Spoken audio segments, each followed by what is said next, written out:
stubborn like everyone else. It didn't make me go vegan. I was preaching at the gym about it. After a while, the guys at the gym who were listening at first started saying, you know what, Gary, you're full of shit, man. You scream about the elephants being killed in the circus and you eat dead pigs every day, dead cows.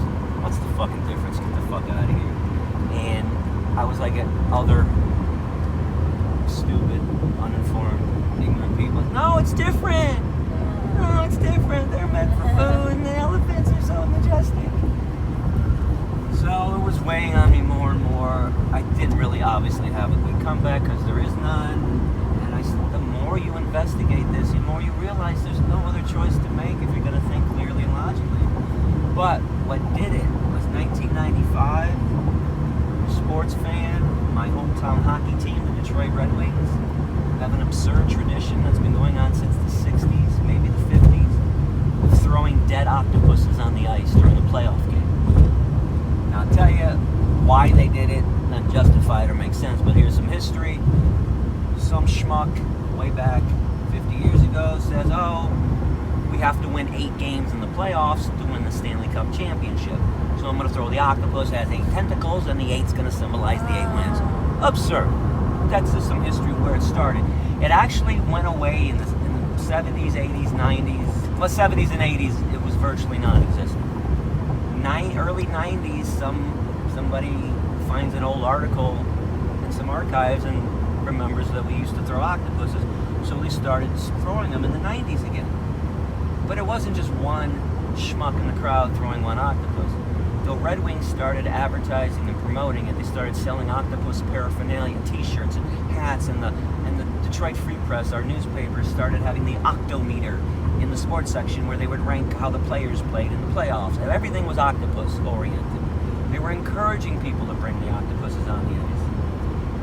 A little side note, what was really, I guess, hysterical was that the players hated it. Players hated it because it stopped the game for 5 to 15 minutes as they had to clean the octopus and the blood and the guts off the ice, and they ruined the momentum because they basically throw the octopuses after they scored a goal. And momentum is a lot in sports. Without going into a sports lesson, you ruin momentum, you ruin a lot. So the players hated it, but the fans are in their own world and they're doing it. And now they're throwing 50 octopuses every night. I found out where they were doing it, who was supplying it, a place called the Superior Fish Company in Royal Oak. And he said that in the 1995 playoffs, is just when it really hit me the most, that he sold 4,000 pounds of octopuses during the playoffs. Marine animals, as everybody knows, are so worthless to everybody. We don't even count them individually, they're by weight. So I can't tell you how many, but 4,000 pounds seems like a lot. Even if it was one, it's wrong. So I call up a radio station, WDFN, in Detroit, 11:30. The host's name was Greg Henson. By the way, that radio station's still on. That disc jockey is still on the air on a different station. He created me, and he doesn't know that he created me. I didn't know how to talk back then. It was 95. I was a screamer. I was a ranter. And I got on the air, and I just said, this is absurd. What's next? The Detroit Tigers are going to throw dead tigers on the field. The San Jose Sharks are going to throw dead sharks on the field. And I started naming every team with an animal mascot I could think of. Well, what's next? I'm going to throw dead. And just rambling. And he stops me about a minute into my ramble and he says, Gary, hold on. What'd you have for dinner last night? I knew what he meant. I've been avoiding it for 2 years now. Now, one of my best traits besides fearlessness is that I never lie. Everybody knows this because the truth I speak gets me in trouble. I say shit that nobody, I speak the truth. Well, I freaked out at that time and I did something I never do. I lied. And I said a salad to show you how much I knew about veganism, vegetarian, like everyone else, a salad. Now, instantly I feel fucking horrible, terrible, hurt that I lied, especially because he backed off. I now had the upper hand. He didn't expect that. And to his credit, as much as I disagree with his philosophy, he acknowledged that he lost that comment and backed off. And let me go on for another minute. And he felt so beat by that. At the end, he says to me, as I'm winding down, Gary, is there anything else you'd like to say? I'm just, oh my God, I can't believe I lied. How many thousands of people just heard me lie? This is terrible. How can I do that? This is in my head, of course.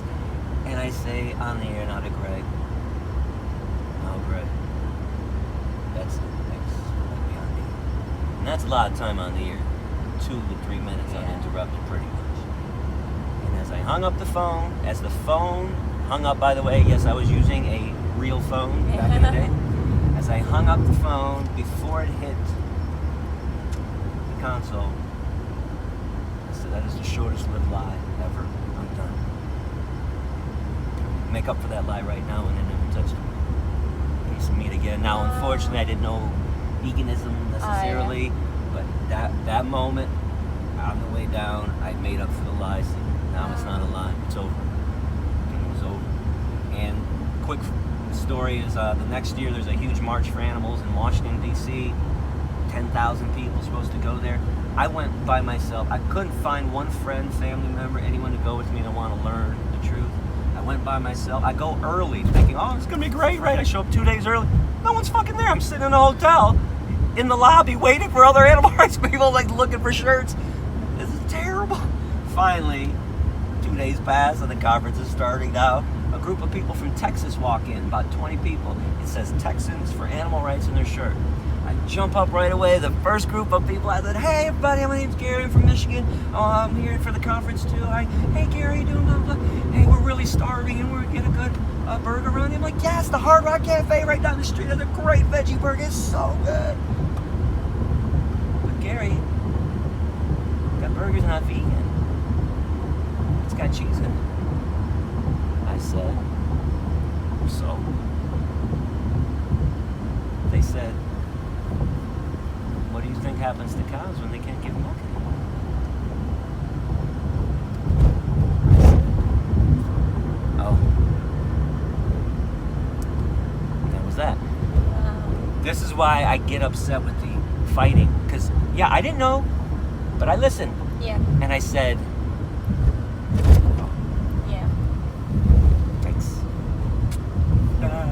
so that was it. So the Texans may be vegan, which I don't know who they are, but that Greg Henson host, he challenged me, and that was it. Now I wanted to all these years. Gone to the slaughterhouse though in between. Oh, I had. Okay. I'm still a stubborn motherfucker. I went 6 weeks to the slaughterhouse after the circus. That was just the story that's out. Those 2 years. Well, maybe I didn't tell that story. After the circus, I went to Thornapple Valley Pig Slaughterhouse in Detroit for 6 weeks straight to see what was going on, and cried every fucking moment I was there for 2 to 6 hours every day because I couldn't believe what I was seeing. Why people said, why would you go every day? I couldn't believe what I saw yesterday. No, they're not really killing live pigs. They didn't really shove a poker in that pig's eye and force him down the chute into the killing floor. That's not what I saw yesterday. And I went back, I went, oh my God, and my heart broke. I mean, I was walking, when I got back home, I would, shoulders slumped, and my mom or Darren would see me and go, man, what's wrong? Were you at the slaughterhouse again today? Why are you going there? I can't believe what's going on. But the stubborn dick that I was, like everyone else, and propaganda made, society made me a robot. I just couldn't stop. I knew it was evil and wrong until I was put on the spot. I don't know. It was challenged. It was a challenge that got me. Maybe that's why I do challenges over the years. Maybe that's why I kind of speak the same way Greg spoke to me. What'd you have for dinner last night? Like, Yeah. now what? Yeah. What you gonna do now? What's your excuse now? So I wanted to get, one of these days I'm gonna get an elephant tattoo on this arm and an octopus on the backside, and I want the tentacle to come around and wrap around the elephant's trunk somehow. Those are the two animals that did it. And of course, my dog's always factored in, like, I would do anything for them. Yeah. But those two creatures are the ones that got me. They're not I love doing that octopus. anymore, are they? The octopus has stopped. It's right? pretty much stopped to a point where there's just one or two assholes, and while it's still evil, I never really got involved. They were promoting it in 50 a night. I mean, they were walking in a Joe Louis arena with 100-pound, 150-pound octopuses in duffel bags. They were just walking. why are you allowing people to bring dead animals to a sporting event? And what it did is, to this day, it's actually caused other teams to do stupid shit. The Florida Panthers, for a couple of years, were throwing dead rats on the ice. The Vancouver Canucks were throwing dead whitefish on the ice. And the Nashville Predators now throw dead catfish on the ice during the playoffs. So it is what I said was true. Well, what's next? They go throw a dead time. Yeah. I knew where it would go. And what's so absurd is all these sports teams claim that they pick a mascot, to honor that mascot, and then you That's how you honor them. that's how you honor it, by killing them, or say this is our lucky animal, but it's a dead animal that was murdered. I mean, there are times, I think in baseball this year, some squirrel ran across the field, and then the team won the game. So they're like, "Yay, the squirrel!" and they love the squirrels now, and everything's positive. And there was actually a goose at the Detroit Tiger Stadium this year that landed on the field, and they were just trying to shoo him away, and he flew into the billboard and fell. It was horrifying to watch, but they went and they saved him. There was a vet in the crowd. The veterinarian got there, took him to a vet clinic, and after 2 weeks, they released him again. And it's always usually positive if an animal intervenes in the game, not the dead catfish and dead whitefish and dead rats and dead octopuses. 3 out of those 4 creatures I mentioned are marine animals who have it the worst. Yeah. Always. No one has it worse than a marine animal. And they don't even get counted. They're not even worth. I mean, the land animals aren't worthy enough to even be named. The marine animals aren't worthy to be named or to even be counted. Weigh them. Those are some of the coolest creatures. Octopuses, man. I'd love to pet an octopus one day too. The giraffe and the sloth, I think, are feasible. I'm not so sure about the octopus. Yeah. But I feel like I'd be like, hey. When I was in Hawaii last year, I'm like, oh, I hope I see an octopus. Oh my god. I don't think so, unfortunately.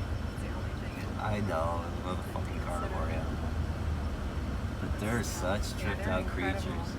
Imagine getting a hug from an octopus with 8 tentacles. There was an octopus, I think, from an aquarium in New Zealand a couple years ago. He just vanished. And they found that he had climbed up the aquarium thing, pushed open the lid, crawled out, like Shawshank Redemption. They found an octopus slime down a little drain. And that they can make their huge bodies fit into this drain was this big. And it went right to the ocean. And he's gone. He knew, just like Morgan Freeman in Shawshank, there's my road to, or Tim Robbins, the 400 yards of freedom, and that 400 yards of shit to freedom, and that octopus went, man. He made it.